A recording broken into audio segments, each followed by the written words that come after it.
Praise the Lord. ഒരു ദിവസം കൂടി കർത്താവിൻ്റെ തിരുവചനം പറയാൻ കഴിഞ്ഞതിൽ കർത്താവിനെ സ്തുതിക്കുന്നു, മഹത്വപ്പെടുത്തുന്നു.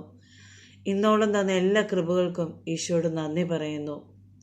ഇന്നത്തെ ദിവസം അനുഗ്രഹമായി തീരുവാനും ഇന്നത്തെ ദിവസം പരിശുദ്ധാത്മാവിൻ്റെ കരങ്ങളിൽ ഭരമേൽപ്പിക്കുന്നു. ഇന്നത്തെ എല്ലാ ആവശ്യങ്ങളും കർത്താവിൻ്റെ തിരുസന്നിധിയിലേക്ക് സമർപ്പിച്ച് അത് അനുഗ്രഹമായി തീരുവാൻ അവിടുന്ന് പ്രത്യേകമായി പ്രാർത്ഥിക്കുന്നു. നിങ്ങളുടെ ഓരോ ആവശ്യങ്ങളും കർത്താവിൻ്റെ തിരുസന്നിധിയിലേക്ക് സമർപ്പിച്ച് പ്രാർത്ഥിക്കുന്നു. ഈ നോമ്പുകാലത്ത് കർത്താവിലൂടെ നടക്കുവാൻ നമുക്ക് പ്രത്യേകമായി പ്രാർത്ഥിക്കാം. അവിടുത്തെ കരുണയെ നമുക്ക് ആശ്രയിക്കാം. ഇന്നത്തെ തിരുവചനം യെശയ്യാവിൻ്റെ പുസ്തകം 46-ാം അധ്യായം 13-ാം തിരുവചനം. ഞാൻ എൻ്റെ നീതിയെ അടുത്ത് വരുത്തിയിരിക്കുന്നു, അത് ദൂരമായിരിക്കുന്നില്ല.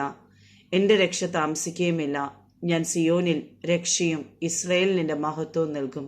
ആമേൻ. നല്ലൊരു ദിവസം ആശംസിക്കുന്നു. എല്ലാ മഹത്വം ഈശോയ്ക്ക്. നന്ദി.